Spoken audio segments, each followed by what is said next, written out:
Welcome back to the DJ Sessions, where we feature the best DJs and producers from around the world. I'm your host, Darren, and right now I'm sitting in the virtual studios in Seattle, Washington. And on the other end, we have Alex, I hope I say this right, Bau? Bau, exactly. Bau, Alex Bau, all the way in from Munich, Germany, coming in. Acclaimed techno producer, DJ. How are you doing today?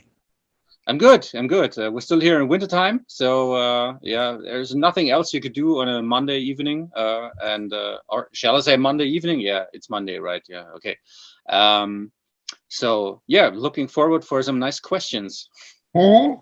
Let's see. I have some for you, and you're all the way over there in Munich, in Germany, and which is kind of known as one of the most important countries for electronic music worldwide. And a lot comes out of that country. But is there another country that kind of stands out in your mind, Alex, that is in high regard for you for techno music other than Germany? Well, that's a tough question. I could probably write a book about that. But I think you always have to put it into perspective about the times we're speaking about, if you go back to the very beginnings of the electronic music scene, you definitely have to mention what happened in the United States, what happened in Detroit, or for the more housey side of music, what happened in Chicago. So, but then, on the other hand, Germany was always a kind of spearhead, probably, when it comes to electronic music, even if you go back to Kraftwerk or stuff like that. But also then what you would call techno, I think is a pretty German thing, you could say. But there are always other countries coming up, sometimes pretty fast. Like what comes to my mind at the moment is probably Italy, is a country that was always more into their own sound, like this Italo disco stuff, But I would say that in the 2000s, and especially after the 2010, 11, 12, when there was a new wave of underground techno coming up, techno exploded in Italy. You had a really vital party scene going on there, and all the DJs played there. So also Latin America. It's really hard to pick just one country out of the box.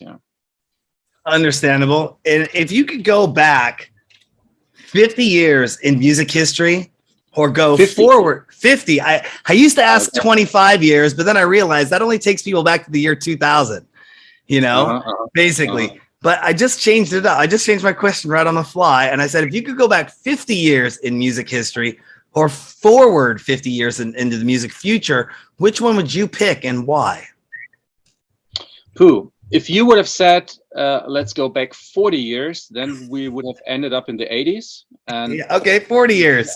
That's 40 years. And I think some not only sometimes, actually all the time, it feels like this should have been my decade, to grow up, to be a little bit older. I mean, I'm born 1974. So when the 80s started, I was 6 years old. You too? Yeah. The best year. Best year ever. Year of the dragon. No, year of the tiger. Year of the tiger. Yeah. Don't mess with 74. Don't mess with 74. Yeah. And so I was a little bit young when the 80s started, but I think it was a really, really interesting decade. Also, not only in terms of music styles, but probably, music styles, because it was the first decade where bands or musicians were able to leave the traditional setup with like a drum, a bass player, a guitar player, singer. It started in the 70s, of course, with synthesizers and stuff. But in the 80s, it became really big and affordable for a huge amount of musicians, especially if you look to England, what happened there.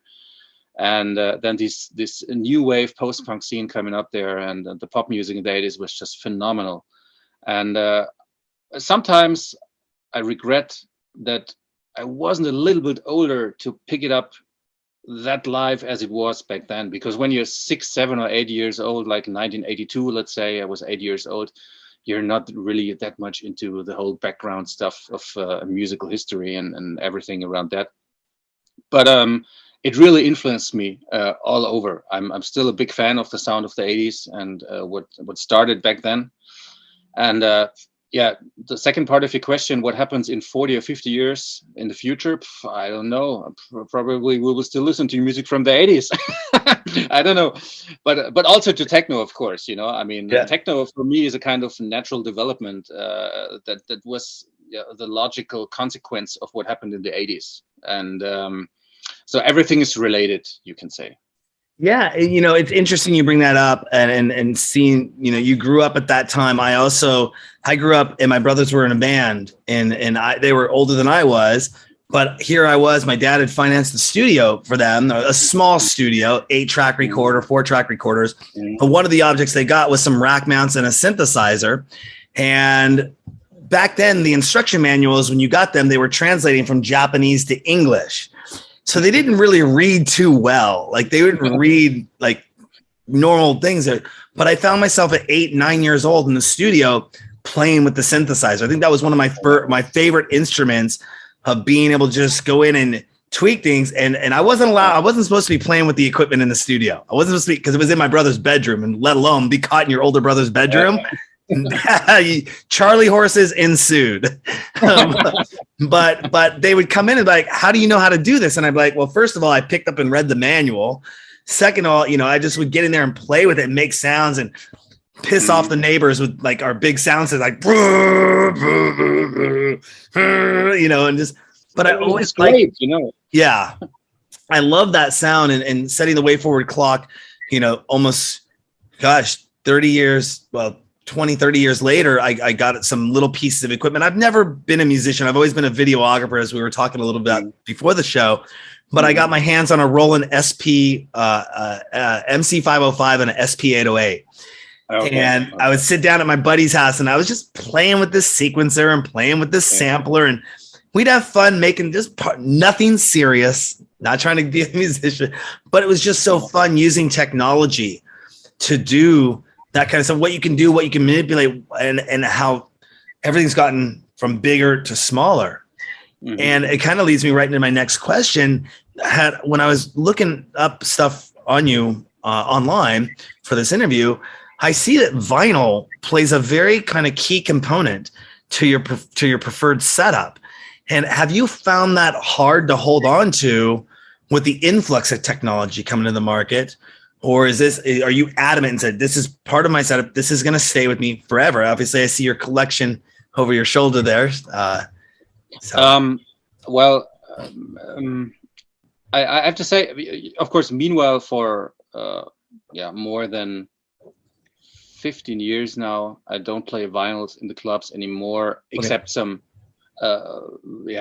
occasions, you know, but more here in my home area where I get to play some vinyl. I think it was 2005 or 2006 when I switched to a digital setup. Back then I used Tractor Scratch, you know, with the timecode vinyls, playing, and still carried a few vinyls with me when I went to gigs. Okay. But then I realized that this is only like it was kind of in between. It was not really playing vinyl, but it was also not really playing digitally. So I decided, okay, Alex, you have to decide what you're going to do. And of course, when you're traveling, then playing digitally is much more easy than as carrying around 2 big boxes of records, you know, and maybe they got lost at the airports or whatever. So it was much more easy to have a laptop with you and some equipment. And also at that time, you know, when the software programs progressed, and you had more opportunities and more possibilities to work on music and to work on DJing, and combine it with other programs, you know, like I did with Ableton Live and stuff like that. It opened a whole new universe of what you could do in the club. And you had 4 decks, you had another program for drummings, for effects and stuff like that. So after playing vinyl for such a long time, this was kind of refreshing for me as well, because I was able to get a little bit more influence on what is being played. Still, when I play vinyl sets, which I don't do very often, I would even say totally different music as I play on my normal DJ sets when I'm traveling and playing techno, or the underground techno people know me for. Because simply of the fact when you got a record and you need some time to beat match the other record to find the right spot where to mix it in. So the record which is running for the audience has to be interesting. While when you play on a digital setup, you can use, let's say, 3-4 loops, which are themselves are kind of boring, but if you combine them and if you enrich them with effects and stuff like that, it's going to be really interesting for the crowd. So it's a totally different approach to play. But yeah, when traveling, it was clear that sooner or later I will end up with a totally digital setup. So there was no way to get stuck with vinyls anymore. I mean, I admire people like Sven Fett, you know, who are still traveling with lots of vinyls. But I mean, he's Sven. You know, of course, everywhere he's going to, there will be 2 turntables, there will be a mixer. Yeah, I experienced some dates, you know, like the early 2000s, I think 2003 or 2004. I came to Canada, to Montreal, and they looked at me already. Oh, you need turntables? You still need turntables? Really? Oh, okay, yeah. Well, let's see, where can we get some turntables? You know, and that happened more and more. So I decided, okay, no, listen, just give me that Allen and Heath mixer. All the rest is with me, and I take it from there. So that was much more easy. It definitely, I've seen the change when we first started the DJ sessions, even 12 years ago. I still had requests for turntables in the studio. We had CDJ 1000s. I had a CDJ 1000. I had a 1000 mixer, and CDs were even it was hard to phase people out of CDs and going to flash drives over the last few years. But I had 2 Technique 1200s in the studio that I had picked up. And, you know, it was always a treat when somebody would want to come over and spin a vinyl set. You know, it was very far and few between. But the thing is, I never had our own needles. So everyone's expected to bring their own needles. If you wanted to play on the Techniques, you got to bring your own needles. And then were they maintained well enough? Were they good enough decks? You know, all that fun stuff. You know, so, but yeah, the progression. And then I remember once it went to CDs, and then people were like, they bring over their big book of CDs, you know, and be able to flip through them. And I would think one of the last artists that played on CDs was maybe like 2015 or something on the show. Okay. And then all the decks now, they don't even have CD drives. And it's like, you got to bring flash drives. And everyone's using Record Box Serato or whatever. Have you ever looked and seen the product called Phase by any chance? No. The little stick. You put the little stick on the turntables, and the stick turns around instead of having the control vinyl. No. Yeah, it's a little stick that you put on, and I guess it's really pretty awesome. And it spins on the record, but then you interact with the software with it. Not one of our sponsors by any means, but just, you know, technology and where it's getting at. You don't need the control surface anymore. But when it comes to producing, you know, have you ever experimented with mixing audio and video at the same time and making stuff? No, not me personally. I mean, I'm not a video artist. I mean, that's your part of the job, probably. But I mean, I think there's in Germany we have a kind of phrase we say in German. It's called "Das Licht macht die Party." If you translate it to English, it's like it's hard to translate correctly 100%, but it actually says like, light does the party, you know. The music itself is okay, but as soon as the light comes in, and light is also for me the visuals or the video stuff like that, it opens the next level for what you want to transport to the people. And I think it's very interesting, but I never had the ambition to look into that in detail, you know, and to open up something. I mean, I do some videos for social media from time to time, but by far they are not professional, you know. It's just like something on the fly even sometimes, you know. So tell us a little bit about, is it Credo TV or is it Credo? Credo, yeah, Credo, whatever you want to call it. Yeah. That's actually what we started was a small channel to support what's going on the label, you know. And so we made little videos about artists who are doing releases on the label, or about label nights or stuff like that, to give it like the next dimension for if people want to really dig in deeper and learn about Credo. And then, of course, videos are a very useful tool. to introduce artists and the way they work, because music is one thing, but the visual thing, as I said, is the other level. You need to present your artists. But I'm far away from saying that this is on a professional level.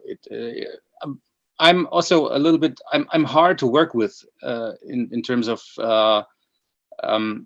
creative stuff, because I have a very clear vision on how the label should look like, how the message of the label should be transported, the whole design of the label. So I'm probably I would really.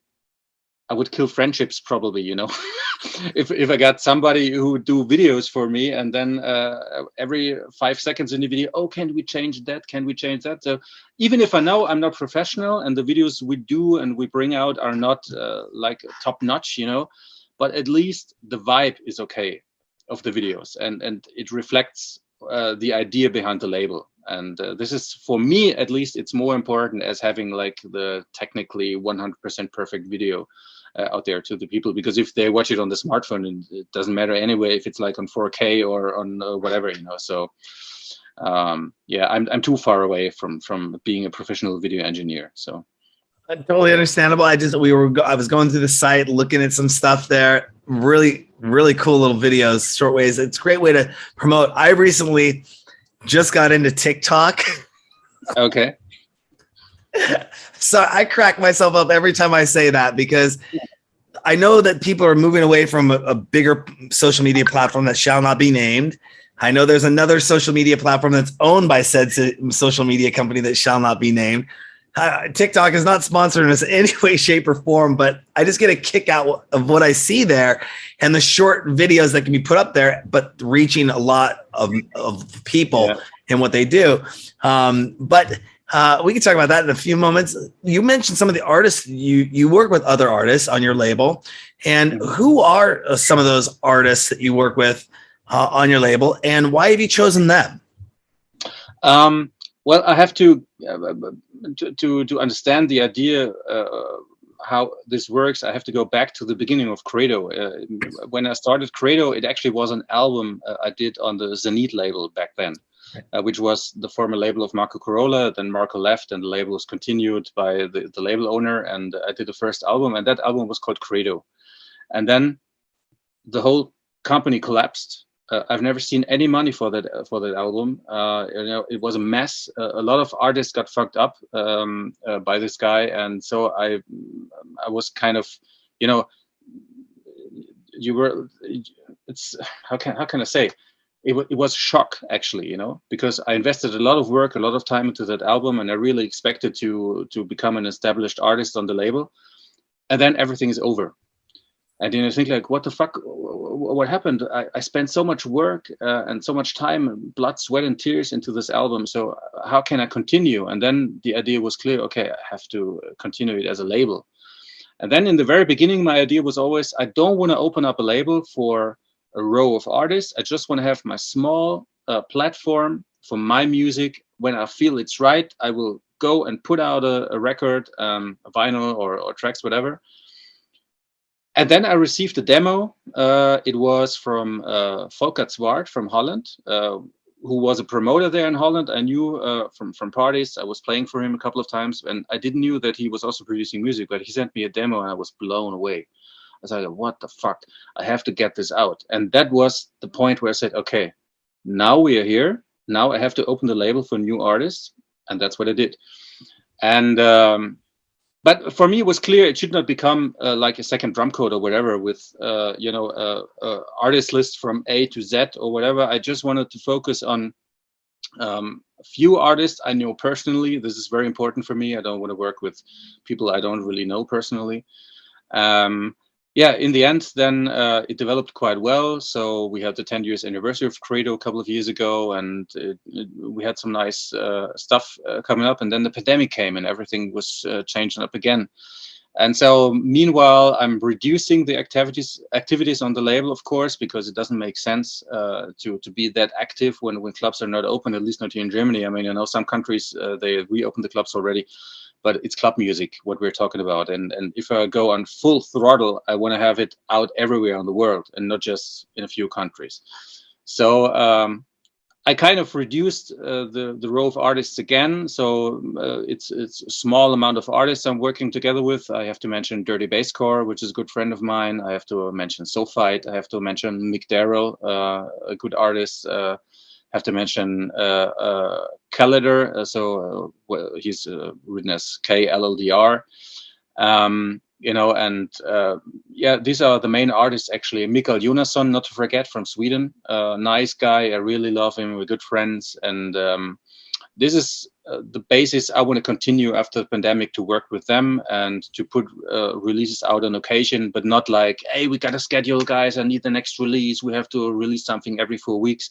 This is not what I'm going for. It's it's a little baby that can grow slowly, but which is taken care of, and which reflects my vision of techno music. And it's not a big label. I wouldn't go that far. I'm glad. That was some awesome insight there. And thank you for sharing with us about that and the artists that you work with. One of the things we were talking about pre-show about the DJ sessions is about helping out, independent artists, newer artists that may not know how to navigate that minefield, the music industry, and how we've grown by reaching out to artists that we wanted to have on the show, speaking with those artists over time. And one of the things we've been talking about since last year, a direction that we're going to go in with the DJ sessions is actually starting a label. It's already built into the infrastructure of everything we have with everything we're going. It's a whole nother component. I call it, like, we're on version 3.3 of the website and our development right now. This year we're heading into 3.4. Maybe depends on how things go this year, or next year we will go into version 3.5 and launch that label, and then we can start helping distribute this music from independent people, which is what we really want to help out and focus on. I mean, it'd be great to get a big name artist and say, oh, we released so-and-so's track on the DJ Sessions label, but we really want to make it a platform where people can feel that they can submit tracks, help them out, be a stepping stone, and say, wow, I got into the process of doing this by working with somebody here, and they took time to help me get to that level. It's not, we're probably going to get millions of submissions. We can't take everyone on board in that sense. I don't know if you take submissions as well and how you process that and deal with that. But I do, especially during the pandemic. In the beginning, I thought, it's there has to happen something. In the beginning of the pandemic, the very beginning, like let's say spring 2020. There was big action going on, all the DJs streamed. So the music was still recognizable and was still to be heard, but very soon, it flattened down, because you realized as a live stream with the DJ playing, even the music might be hell good, whatever, but it's not the same experience as if you're in the club and you're partying together with hundreds of people. And the vibe is totally different. So you cannot transport that vibe that you have in the club with a big, nice, bassy sound system, And so in the beginning, I thought, yeah, let's continue putting our tracks. And then I received some very good demos, I have to admit, So I thought it would be a shame not to put them out. But then I realized after a while, especially, end of, or let's say the second half of 21, the direction which the label is going to will lead me into problems once the whole thing is starting up again, because I cannot take care of all the artists having released on the label. Their music is incredibly good, but I knew this is like a restart button that will be pressed, and everything, or not everything, but let's say 50% or 2/3 of the whole scene will be resetted, and you don't know which connections will be still available. I don't know if I will be ever able to do another Credo night at some club maybe and invite one of those artists to play with me. And to be honest, this is what all the upcoming new artists expect. They want to have a stage you can put them on so that they can present their music, their DJing skills to other people. And I think as a label owner, if you put people on the label, you have a kind of responsibility for them to enable a kind of progression for their career, and that they can make a step forward to wherever they want to go. Yeah, you have to make a cut. And that's actually what I did then. Summer last year, I decided, okay, now I'll focus on the before mentioned artists again, and will not, take the catalog to excess. It doesn't make any sense. You can put out a release every 3 or 4 weeks, but as long as the clubs are open, that doesn't make any sense, to be honest. Yeah, we were talking a little bit about that before the show. Even from a producer standpoint, it's hard. You said making tracks in the studio when you can't get that. Part of the completion process is making the track and then playing it in the club.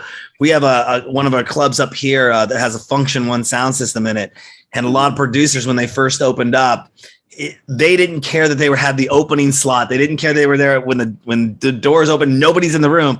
But they had their track that they could play on that Function One sound system and go, wow, this is what it sounds like on a Function One nightclub sound system. And, it's hard when you don't have that avenue to get out there and test it out. Even if it's a small party for 50 people or a club for 150 or, 1,000 people, and those different ranges of sound system nightclubs. And I'm sure if you play a nightclub over and over again, you kind of get to know the sound system, the feel for it. And you can say, I know what this is going to sound like in this club because I play there regularly. But if you're not having that, and if nightclubs have shut down and new places are opening up and new parties are being thrown, that's all new sound design. That's all new theatrics. That's all new onses. Obviously a seasoned veteran like yourself might be able to jump in and go, but the newer kids are going to have to figure out that sound for what they're producing. Yeah, of course, you grow with experience. If I look at myself 20 years ago, I was a totally different person in terms of DJing and whatever. But I think it's 100% correct what you say. The thing is, the night clubbing, and the experience you have during the night in the club is an integral part of the whole story. Also for producers, if you never heard your track in a club, you will never know how it feels, how it transports a certain vibe to the people, if it works the way you want it to work. And I always, when young producers ask me, and they need advice, I always tell them, okay, guys, listen, you have to see that the situation in your studio when you produce the track is totally different to the situation when you're in the club, whether you're there as a guest or as a DJ. Because when you sit in the studio, 1 minute of your track sounds like an eternity. You sit in front of the screens or the machines and it runs for 1 minute and think like, oh, what the fuck, 1 minute, this is boring. There has to happen something. But then you hear the same part of the track in the club and 1 minute is nothing. 1 minute is over, a blink of an eye. And you think like, oh man, how can it be that different, And this is always very funny when you introduce people who are not familiar with techno at all, and they ask you, yeah, Alex, play me one of your tracks, and then you play them a track and it takes like 2 or 3 minutes until something is developing. They look at you, so what is this? Is this music? There is nothing happening. And how can you explain to them how it works when you hear the same track in the club being mixed with something? The energy is growing, you feel, oh man, something is happening soon. I know. I just need a little more patience. And then you have it on the smartphone at the same time, 2 minutes, all the same. Let's swipe it away. Let's go to the next track. It doesn't work. You need the clubs. You need the nightclubs. And with all nightclubs, techno doesn't make any sense at all. It's so funny you bring that up because I was listening to your SoundCloud right before the interview, and you're right. I could feel the track. I could hear the track, but what you just said there, I couldn't simulate what it's going to be like in the nightclub, in my living room, off my computer speaker. I got some good Mackie monitor speakers in my house, but it's not going to be the nightclub. And it's just that one track. There's nothing being mixed into it. There's nothing being played, no layers, no feeling, no audience participation. So it would come in, play, and go out. Yeah. And it totally can vibe. I understand what you're saying there. Yeah, it's difficult, but I mean, it's also the nature of the music. Techno is a repetitive music style. It works with loops and patterns. So the same goes on for minutes and minutes and hours. And also, I always explained other people, the difference between playing techno and between playing normal music. Is like when you play. Let's say you are on an 80s party. You play like one song by the other. It goes like this song, the next one, the next one, the next one, and when you play techno, I mean, there's no separation between tracks. You mix them. It's a constant flow. And what you do as a DJ is you bring it up, you bring it down, you bring it up, you bring it down. But the single track itself is not that important as it is on the mentioned 80s party, because it's like a little mosaic stone, so to say. Do you say that in English, mosaic stone, or how do you stone? Like a mosaic, like pictures with little stones. And, mosaic. Yes. Oh, sorry. Yeah. Mosaic, English yeah. is not that good. Yeah, That's sorry. okay. It's okay. I got it. And then every track is one little stone, and when you put it together, then you see the picture. It doesn't make any sense to look at one little stone. You have to see them all. Otherwise you won't understand it. Yeah. And this is, I think, how you can explain techno and the way it works in the club, and it's a totally different music style, and that's okay. That's nice. That's amazing, but it has its own laws, and you cannot ignore them. It's years ago, actually about 8-9 years ago, I was working with a duo called Area 303. And Wilf and Larry, two guys that would come in, and they do a live techno mix. And we'd have to set on the studio floor on boards, because we have to remove the CDJs, remove the turntables and everything. But we'd set up all their boards with all the connectors, all the MIDI and everything, and then lift it up and put it. I mean, they must have had like 15, 20 different pieces of gear all in there, but it was a live techno set. And it was exactly like you see, you build it up, you bring it back, you build it up, you bring it back, but they're just doing everything. But that one little machine that's just making that one noise alone by itself, you're like, what or something, doing nothing. But when you combine it, like you said, like a mosaic, it becomes a piece of artwork, and you step back and you see the whole picture, and you're like, whoa, that's awesome. We were talking a little bit before, though, about record labels and everything, and I wanted to jump right back to that because I had a question for you about that. What's the most important thing that record labels should be doing for their artists? And as a whole, do you feel that most record labels are doing a good job at that? I think the basic idea of a record label probably is, when it comes to techno music or electronic music, and the possibilities and the different genres we have in electronic music universe, is probably that you gather artists that fit together somehow to develop an own sound on the label. The first label that comes to my mind is a very old label, actually, but for me it's like the soul, or you can call it the essence of techno, and that's Basic Channel and all the sub labels. Like Rhythm and Sound also, and all the Mauricio series and all that stuff. They started, when was it, like 91, 92, I think. The first records came out, and it was totally mysterious artworks. You could hardly read what's written on there, but you knew as soon as you saw that label on the vinyl, oh, that's a new Basic Channel. Fuck, I need that. Because even before putting the needle on the record, you knew exactly, okay, the sound will going to be like that. And if you achieve to develop a sound, a own sound on your label, not only production wise, like the way it's produced or mixed or mastered or whatever, but also genre wise, so that the releases themselves fit together perfectly. I think this is what a label should look for. It's totally different to the big labels we know from the pre-techno times, let's say, like where you had I don't know, you don't have to mention the big ones like Sony or Universal or whatever, but you had different artists on the label. There were rock bands, there were pop bands, and the labels were big, probably with hundreds of employees and whatever.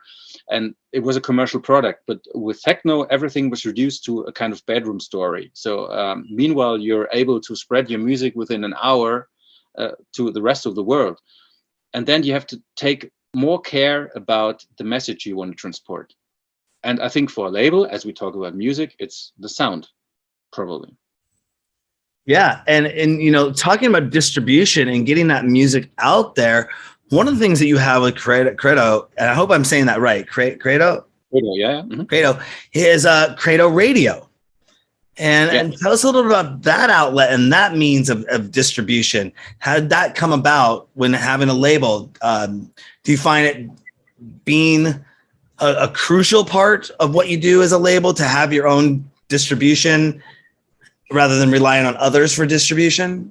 No, I think the Credo Radio stuff, just as well as the Credo TV stuff, is just a little extra, I always invite artists that do a release on the label. Hey, let's say, I don't know, Mikkel, you do a release now on the label. You want to do a new mix, maybe include some of the tracks you have on the release. And we put it out to give them an opportunity to spread it to their fans or to find out how the guys are DJing, what kind of music they play. But if you look at the clicks, it's very small. But for me, that's not important. It's, again, we come back to the artistic picture is one little stone and everything together gives a picture of Credo. So there's the records, there's the artists, the images the artists produce, there's the radio, there's the TV. And I'm fine with that if it's small. If just 10 people care about it, I'm fine with that. For me, it's just important that maybe in 20 or 30 years, when I look back to what I did and what I achieved musically and artistically, I'm still happy with what I did 30 years before. And the way it works now at the moment, I'm happy about that. I know exactly if I look back when I'm an old man sitting in my chair, and my teeth are falling out of my mouth, whatever, and it's like, hey, look, that was my label. It was super cool. We brought out some nice techno, and that's everything I expect from the label. If other people like it and they jump on the train, they're welcome. I mean, it's not that I'm not saying, I would be unhappy if there were 100,000 clicks per show with Credo Radio. Of course, I'm happy about that, but I don't need it. I don't need it for my self-esteem or whatever. It's the message I transport is open to everybody. Everybody who wants to join, you're invited. If you don't like it, go to the next mix. I don't care about it. Yeah, that's it's kind of I understand that from being a producer myself and going all the way up from, working in what was public access because we didn't have the equipment to get on broadcast television, but moving into broadcast television, moving into a YouTube podcast, online distribution kind of world, moving into live streaming. For me as an executive producer, I kind of have to look at those numbers because we have to sell it to sponsors and sponsors want to know if we have eyeballs. But at the end of the day, with the amount, I don't produce just for the sponsors. Like I don't pick up a camera and do what I do only because we're getting paid for it. If we were getting paid for it, which we haven't been for 12 years, I've never made a significant or even insignificant amount of money doing this. So there's a passion about it of just doing it just to do it. And and you don't really, at points of me, you don't care about the viewership. Like I'm honored that I'm doing this interview with you. This isn't somebody's paying me $20,000 to get that interview with Alex and I have to do it as a job. Yeah, I'm doing this because I love it. And if you get one person watching it, awesome. You get 20 people watching, it goes virally and shares and 300 and trends and does even better. Yay. But I think you have a passion for music. You want to distribute it. You'll put it out. And that's what you should focus on as an artist, or at least my 2 cents, focus on what makes you happy. And sometimes forget about the numbers. I mean, if you do go after the numbers, that's great. I'm not trying to tear anyone down from that goal. And that could be a goal for a career launch or making it big. But at the same time, if you just focus on the numbers, then you're kind of missing the bigger vision. I think one thing I could say is one of my favorite movies of all time is Enter the Dragon with Bruce Lee. And the scene where he's talking to the young student and he says, Don't focus on finger or you miss all the heavenly glory. Because he's focusing on the finger and not the rest of the world, what's going on. So you just focus on that one thing, you're missing everything else, or that mosaic picture that you mentioned earlier. So definitely it's good, but you're doing it, you're pumping them out. They're that is an outlet though, that you're at least putting something together. And if somebody comes across it and says, oh wow, I heard this, they're going to explore and they want to explore more and find out more about the label, more what's going on. Speaking about exploring, are there any regular podcasts, live streams, or radio shows that you listen to? And if so, what would be your top 3? I have to say that I'm a really, really lazy and slow radio listener or podcast listener. There is actually one show I check out, not on a weekly basis or regular basis, but I do from time to time, and that is called Communion After Dark. But this is totally independent from techno. It's more about dark wave, gothic music. It's actually from Tampa in Florida, I think. Okay. They put it out. They're funny guys doing them. Normally they're 3 DJs, and sometimes they have guest DJs. And they're playing, as I said, more dark wave, gothic music, and because that's kind of my musical background, I got a dark soul inside of me. Maybe that's the reason why I wear black clothes or whatever. I don't know, but that's still one of my passion. I also buy music of that direction from time to time. I like it, but I don't listen to techno podcasts on a regular basis because, again, as I said before, for me you have to experience this music inside a club. It's nice to have also, like, let's say, create a radio to have a little ignition, but then the explosion has to be in the club. It's I know I have to do it, and the artists expect it, also the artists want to put out mixes and have people being attracted to their music. But it's not. I don't know. Maybe when you do sports, you go running or whatever, then it's nice to have a mix in your ears, probably, or I don't know. But or when you drive with the car, sometimes it's nice, and listen to a techno mix. But for me it's club music. It's when I'm at home I listen to other stuff, and also that keeps my mind fresh and open.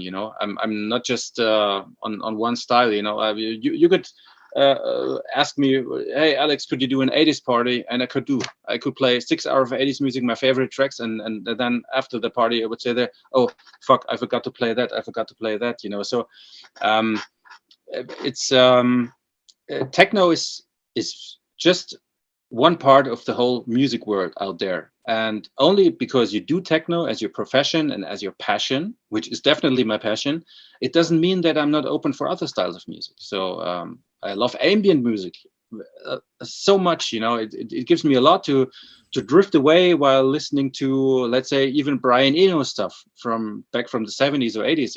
It's great. It's the musical cosmos is so big, it's so vast. It's incredible what you can explore when you dig into it a little bit. So, well, if you like ambient and down tempo, I gotta plug my favorite internet radio station in the entire world. Maybe you've heard about it. It's called Groove Salad by Soma FM out of San Francisco. Okay. Check them out. You'll love it. Groove Salad, Soma FM. Nice. I've been listening to them since probably 2002, 2003-ish. Okay. It's my go-to when I want to tune out and everything in the car, whatever. It's nice. It's on in the background. If we weren't in this interview right now, some FM would be on Groove Salad right now. Give them a plug. Love the guys. Randy and the team down there does a great job. You guys send me the link where I can find it. I will. I would definitely do that in the chat in just a few moments. Here's a question for you. Do you think that techno music sounds better at night? Yes. Would you? Yes. Yeah. That's a good question. Does it sound better at night? it's, let's say it that way, it's supposed to be sounding better at night. Okay. But yeah, on the other hand, I also played on day parties, and I played techno, and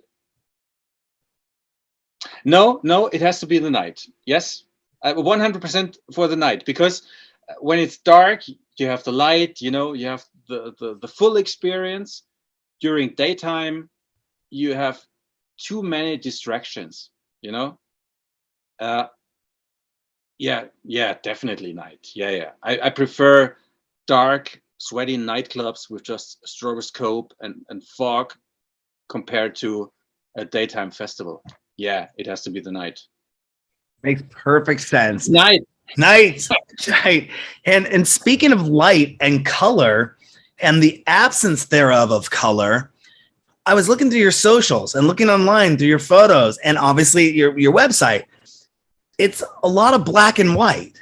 And I'm curious, and black and white is one of my favorite mediums. It's always been. My first short film that I made in college was in black and white. I love the medium. I'm getting ready to do a photo shoot. I'm probably going to say, I want all these in black and white for my new press photos. I just love the medium. There's so much detail. I was actually just watching a small little clip on the Tragedy of Macbeth, the new film out by the Coen brothers, with starring Denzel Washington and what's her name? She played in the movie Fargo. I should know her name. But I was watching it, and they were talking about the set designer, the costume designer was talking about, you know, being able to design clothing and the set design for a black and white film, how it really relies on the textures that you get when in black and white. But what is your choice, or why do you choose to do everything in black and white? And who does your photography? I did it on purpose, to be honest, because if you look back a couple of years, also on my social media profiles, you will find colored pictures. Okay. But I think it was when was it, 2015 or 16? I decided to reduce back to black and white, because at that time I had the feeling that the whole techno scene, it was big already. It was a massive movement already. It was kind of mainstream even. And I don't, you know, mainstream is not a bad word for me, but it was, I have to mention Drumcode. If you look back on Drumcode in the early 90s or in the mid 90s, it was a super straight underground label. Now it's a very, you could call it commercial label, but not in a negative sense. They just saw, okay, it works. So it became big and it became kind of mainstream media. And what I wanted to do with Credo is to take the counterpart. I wanted to say, okay, the techno scene is going into this trance direction. And again, trance is not a bad word for me, but it was more a little bit fancy, you know, and a little bit more easy accessible for non-electronic music people. And then I said, okay, what can I do with Credo? Okay, I just reduce everything back to black and white to keep the focus on the music, to take out as many distractions as possible. Yeah. And that was the idea behind the black and white stuff. You know, that's also the idea with the artworks we have on Credo. It's like what you see on the Credo artworks is a concrete wall, which symbolizes the, how can I say, the strength of the music. You know, it's not house music. And also, again, house is not a bad type of music, but it's not the music I do on my label. So it symbolizes this really strong, energetic kind of techno I want to produce, but not the big room style of music. You know, it's more the underground style. And I think this is the best way to reflect this is to work with black and white, probably. And that's was actually the idea behind my decision why I started to publish everything just black and white.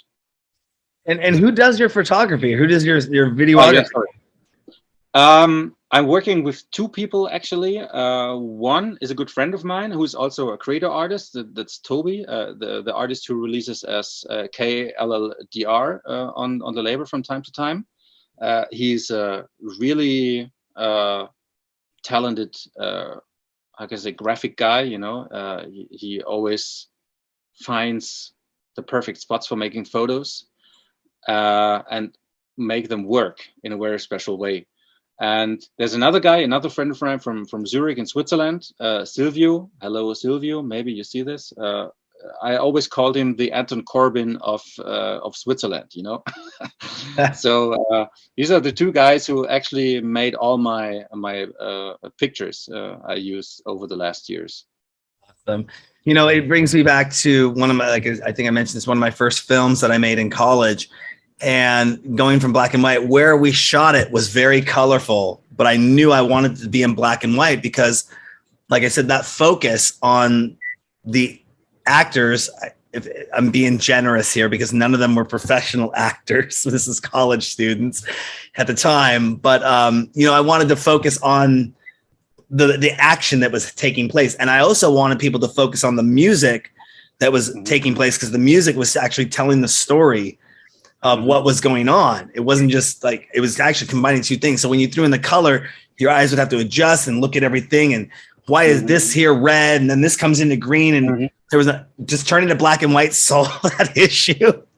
Well, I knew that it was, but I wanted to be black and white because I just love the medium so much. So that's awesome. You had a great team you work with over there. Moving a little forward to live streaming. We spoke about this a little bit earlier in the conversation. You just did the Heartbeat anniversary stream. Is that correct? In Ho Chi Minh City in December? What was that like getting out? I mean, you got to actually, did you get to go to Ho Chi Minh City and take part there, or were you streaming from Germany for the event? How did that work? I was streaming out of my studio here in Germany, this place here. And the idea was, I played for the guys back in, last time, I think it was 2018 or 19. I don't remember exactly. And there was a nice chemistry between us. So it was really nice. I enjoyed my time there when I was there. And it was a small party, but really nice. You know, I really enjoyed my time. And so we stayed in touch, and which I really like a lot, you know, staying in touch with some people. You know, that sometimes you meet and, you know, you see, oh, there's a connection. Great. You know, I met somebody. I will, you know, I know I will be in contact with for the rest of my life, you know. And so they came up with the idea, yeah, Alex, we got the 9th anniversary, but yeah, the restrictions are really hard at the moment. We cannot invite any DJs. And earlier before, I think it was already last year in 2020 when I did the virtual world tour. I was collaborating with different promoters in different countries for a live stream hosted on their Facebook profile or whatever they wanted to, and playing from my studio just for them. And they also want to take part, but then somehow it didn't work out. So we said, okay, now December, the anniversary is the right time. We have a small party. We cannot promote it properly. We are just limited to, I think it was like 100 people or something like that. But maybe we could work something out with the stream so that you play for 1 hour and we're gonna broadcast your set live at the venue for our people. And this is what we did, you know. But after 20 minutes playing on the stream, I thought like, what the fuck? This is so weird. You know, on the other side of the world, there are people inside a venue and they're probably dancing, but you do not see them. I mean, yeah, you can say, okay, let's put on a camera and then you see how they're dancing. But again, it's not the same. You have to be there live. You have to experience it. You need to smell it. You need to feel the bass. You know, it's not the same, you know. And we did it. It was a nice experience, and they liked it, and it was nice to keep the connection going. But it's by far not the same as if you're there at the spot and play there. It's so funny you bring that up, because in 2013, the idea was pitched to me to start doing virtual shows, where instead of bringing the artist all the way over here, we could set up a TV screen, have them play, bring it into the club live, and have the DJ playing live like what you just did with the Heartbeat anniversary stream. And then those people in the club, only the people in the club could see it. It wouldn't be going out to the world. But there would be direct cameras back and forth that the DJ could see what was going on in the club, and the people could see there. And then there could be a chat room where the DJ could chat, or even see people could say something in the chat room and the DJ could have a mic and be like, okay, so-and-so from Seattle, Washington, this one's for you, you know, and or even just have that moment in there where they could answer back and people could see him or something like that, and do a virtual show like that. And we were on top of that technology 9 years ago. You know, actually going back, funny enough, I used to be part of something back in 2007, 2008, 2009 called New Year's Nation.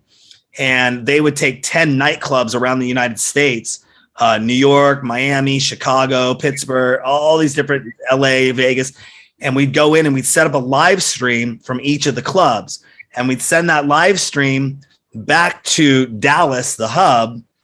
And then Dallas would cut it up and send the master feed back to all the nightclubs. So you could be in Seattle and watching the party going on in New York, kicking it off for midnight. And then it go time zone time. So you had like 10 nightclubs all partying on a live stream together. And then people could be at home and tune in and watch the live stream. And you had DJs playing and celebrities and all this going all over with these 10 nightclubs being networked together. And that was kind of my first experience of getting into live streaming.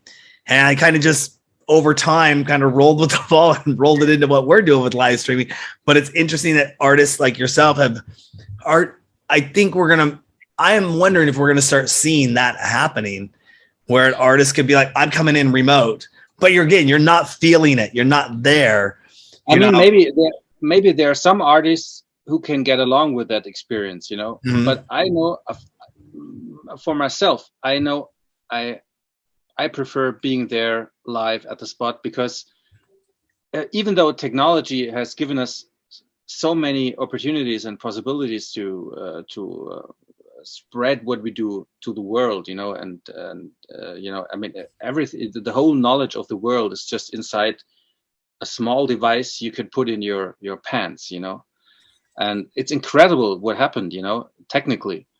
But on the other hand, I experience more and more, and the longer the pandemic goes, I'm really missing the personal connection to the people. I really miss it.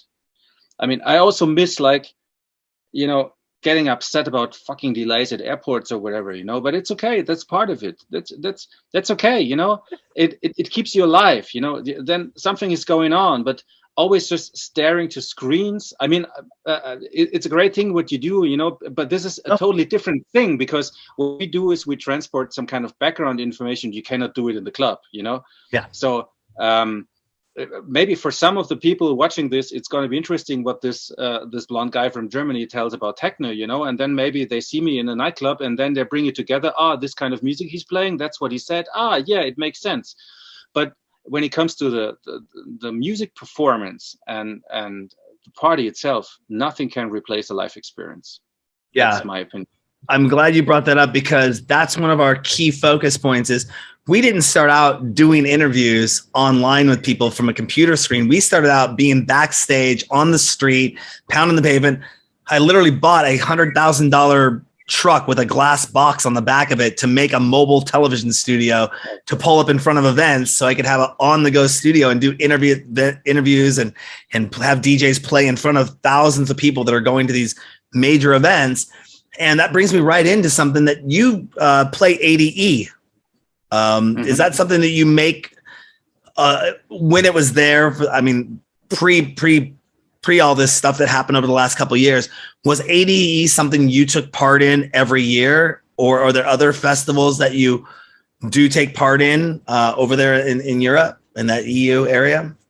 I was playing at ADE for several years, but what you have to see is, like, ADE, of course, is not just one festival. I mean, there are big festivals like Dockyards Festival and whatever, but the whole city of Amsterdam is flooded by party people. So they use every little corner to put up a sound system and make something going on.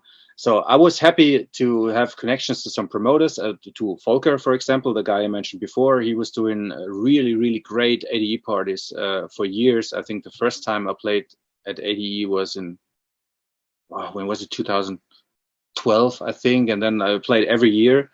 Also playing big festivals like Dockyards and stuff like that, and sometimes even playing 3 gigs on one day, you know. And how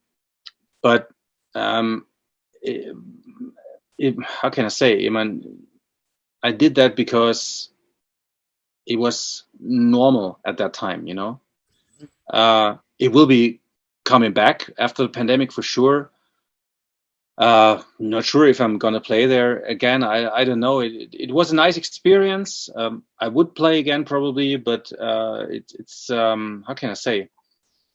Yeah, it's like it's a very special event, you know. It's I think you even I've never been to the Miami Winter Music Conference, never been there, but I think it's even different to that as far as I heard from other people. You know, it's there are also a lot of opportunities to have meetings with people. I mean, in Miami you have as well, but due to the fact that a lot of stuff is happening in Europe when it comes to techno, like all the distributors, a lot of important DJs are coming from Europe. For them, the way to Amsterdam is much shorter as going to Miami, whatever, even though everybody's going to, but it's like a kind of business weekend in the heart of Europe. So everybody's going there. Other festivals are played on a regular basis are probably Rave and Snow, which is a nice festival. It's up in the mountains in Austria. It's really amazing. They have clubs in all the different hotels. It's a small village with, I don't know, 500 inhabitants probably. And then you have like 8,000 people coming to that village and celebrating parties. So all the beds are booked with party people. They put up a big stage in the middle of the village, you know, and then there's music from, I think, 2 o'clock in the afternoon until 10 o'clock in the evening. And then people go to the clubs and the hotels, and then really nice underground music is played there. Techno house, tech house, whatever. So this is a very unique festival, I think. And I'm not the kind of festival guy. My music doesn't work on a big outdoor stage, because then you can't feel the compressed bass like you do in a basement, like Tresor, for example. Mm-hmm. So I'm more the club type of guy, probably. Nice. Yeah, we are definitely looking forward to getting out there and starting off the year. Ultras in our backyard, stateside, obviously, but ADE, well, Sonar is the one we're looking at in Barcelona, and then also getting over to ADE later this year. Those are on our hit points to get back on the street, get back out there and doing the reporting and talking with everyone. We're so excited because I've never been there. My passport just got renewed. I'm super excited to put some stamps in it, and I definitely want to get out there. Like I said, Sonar is going to be first. ADE will definitely be on that, but we're going to be looking into a lot of these events, these networking music events, and hope to see you out there. If not, come on, maybe not too far away from you. I should get in perspective how far ADE is away from Munich before I say. In Europe, everything is super close. You know, everything is super close. You can fly everywhere within, let's say, 1.5 hours or maximum 2 hours. Okay. So, and I'm super lucky also living close to Munich, because we have a nice airport in Munich. From Munich, you can fly everywhere directly. You don't have to change in Frankfurt or wherever, or Paris or London or whatever. So that made my life really, really easy compared to all the DJs living in Berlin. Hello, Berliners. How many times did you miss your connection? I don't know. I never missed any connection because I didn't have one. I flew directly. And just because I'm not living in fancy Berlin, I'm living in the Bavarian countryside, but I have a great airport next to my place. Nice. That is awesome. Yeah. Well, if we get out, when we get out there, we're definitely going to be talking to everyone and inviting them on the show. And it was definitely a pleasure having you on the show. Is there anything else you want to let our DJ Sessions fans know about before we let you get going? Well, at the moment, in these times, the only thing I could say is, guys, get vaccinated, because the more people get vaccinated, the sooner the whole pandemic is over, I think. Luckily, it seems like we're getting close to the end, so that we get back our normal life. But the most important thing, for some few people, it's a contradiction, but stay healthy. Take care of yourself, take care of your family, your friends. I'm not going to trying to sell you something now. Just be happy with what you do. And the most important thing, still keep enjoying techno, the music of the future. Music of the future. Awesome. And where can people find out more information about you so they can stay in contact with that music of the future? The easiest thing is, now I'm selling something. I didn't want to, but you urged me to do that. No, the most simple thing to keep in touch or to keep yourself updated with what I'm doing is my website, alexbau.de. Quite simple. I got a short name, which is very nice. So it's just a few letters, .de, and you're there, alexbau.de. And or if you want to check out what's going on Credo, it's credo-rec.com. But everything is connected there. So awesome. Well, you heard it from Alex himself. Go check it out. Alex, ALEXBAU.de. And I looked at his Credo, CREDO.de as well. Perfect. Awesome. There you go. Well, Alex, thank you so much for coming on the DJ sessions. We'll be following up with you here over probably the rest of the future. As long as there's techno, we'll be talking to you. Thank you so much for coming on the show today. Thanks for having me. You're welcome. And don't forget to go to our website, thedjsessions.com. Find us on Twitter, find us on Instagram, find us on TikTok, find us on Facebook, find us wherever. Just type in the DJ Sessions or TDJS if you're so bold. I'm Darren, and that's Alex Bau. Come to you live for the virtual sessions. And don't forget, on the DJ Sessions, the music never stops.